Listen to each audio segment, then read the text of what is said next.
O costume é liberar bandido e prender inocente. Prende-se inocentes, alguns até morrem na cadeia presos, libera traficante, libera corrupto. E isso, esse costume do STF, na empáfia de alguns ministros, está moralmente correto. E mais do que isso, eles agora querem fazer leis para se prevalecer no Brasil o crime, a injustiça, e a Corte, que eu respeito, está sendo desrespeitada por decisões inconstitucionais. Por isso, a nossa PEC do equilíbrio entre os poderes tem que ser votada por...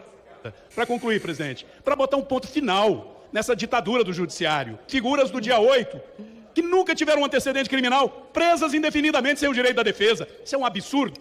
Eu gostaria de saudar aqui o prefeito eleito da cidade de Rio das Ostras, uma bela cidade na região dos Lagos do Rio de Janeiro, turística, e o prefeito Carlos Augusto voltou, porque a população sente muita confiança no senhor.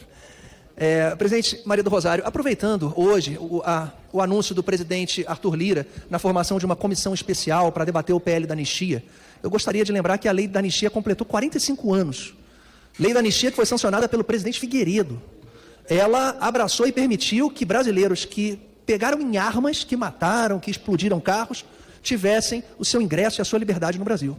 Que o presidente Lula seja inteligente, porque é um movimento inteligente. A anistia para a maioria das pessoas que não fizeram absolutamente aqui em Brasília no dia 8 de janeiro de 2023. Descobri pela imprensa que eu sou um financiador do 8 de janeiro da forma Crediário Casas Bahia.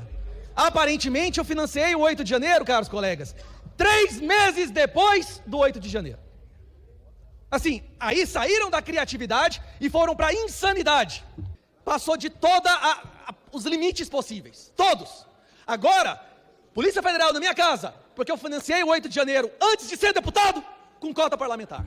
Ninguém aqui mais está livre ou isento de receber a Polícia Federal na sua casa. Já passou da guerra de esquerda e direita, agora já simplesmente foram longe demais. Sabe qual é a melhor defesa? É roubar!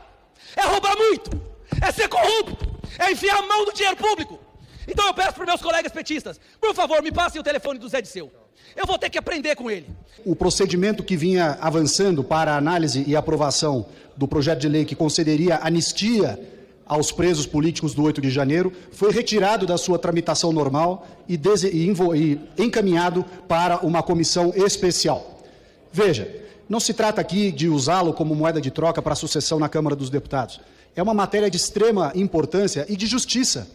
Essas pessoas que estão presas cometeram crimes de depredação de patrimônio, eventualmente crimes de invasão de prédio público. Alguns ali talvez nem tenham cometido, não tiveram ainda a oportunidade de se defender com o devido processo legal, ampla defesa, contraditório. Mas, de todo modo, não são pessoas que cometeram um golpe de Estado num domingo com os prédios fechados. Não havia uma única arma na mão dessas pessoas. Ou seja, essas pessoas não devem ficar 13, 14, 15 anos presas porque cometeram atos, esses sim, que devem ser coibidos de depredação do patrimônio ou de invasão de prédio público.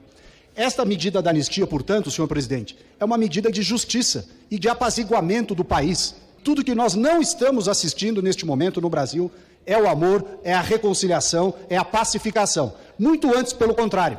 O que nós estamos assistindo é a perseguição de adversários, é a censura de redes sociais, é a utilização da máquina pública, como me antecedeu aqui o deputado Reinaldo Stefanes, para perseguir parlamentares, e nós vimos aqui o caso do deputado Gustavo Gayer, às vésperas da eleição em Goiânia. Esta casa, a Câmara dos Deputados, tinha por obrigação moral fazer avançar este projeto de lei e aprová-lo por unanimidade. E, da mesma forma, o Senado da República. Dia muito triste para o Brasil, dia muito triste para a posição deste parlamento. Temos visto nessa casa, no dia de hoje e outros dias, vários deputados bolsonaristas reclamarem a anistia para os golpistas de 8 de janeiro.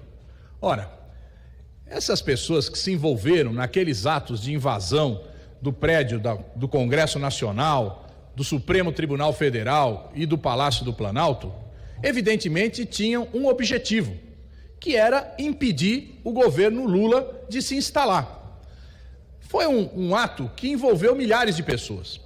Evidentemente, pode ter alguém no meio dos condenados que seja inocente, que não tenha provas contra si, enfim, pessoas que realmente não participaram da organização e do quebra-quebra que se fez naquele dia.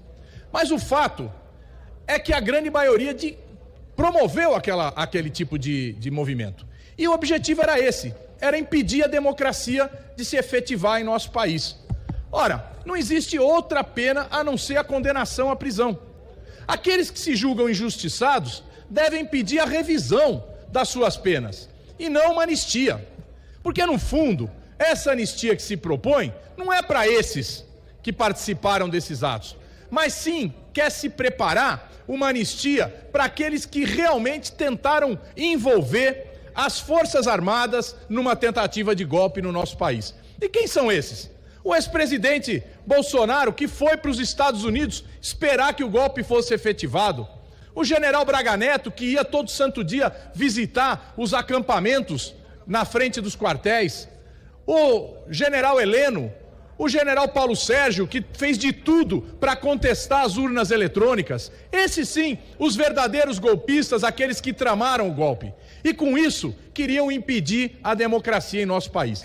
Esse projeto de anistia tem esse objetivo, garantir essa anistia para esses que participaram. Agora, o mais estranho ainda é virem aqui criticar a decisão do Supremo Tribunal Federal de anular os processos contra Zé Dirceu. Zé Dirceu lutou anos na justiça para reverter as condenações absurdas da Operação Lava Jato. Ele lutou anos para reverter essas condenações, foi preso por diversas vezes, nunca fugiu do país, ao contrário dos bolsonaristas que estão lá na Argentina. Zé Dirceu lutou democraticamente e provou a sua inocência. Mais do que isso, ajudou a provar a farsa da Operação Lava Jato, que tanto mal fez ao país e ao povo brasileiro. Uma operação que levou à paralisação de vários projetos da Petrobras, que levou à destruição de grandes empresas da engenharia nacional. Tudo em busca de um projeto de poder do ex-juiz Sérgio Moro e dos seus comparsas. E é por isso que aqui a gente saúda essa decisão do Supremo. Muito obrigado, senhor presidente.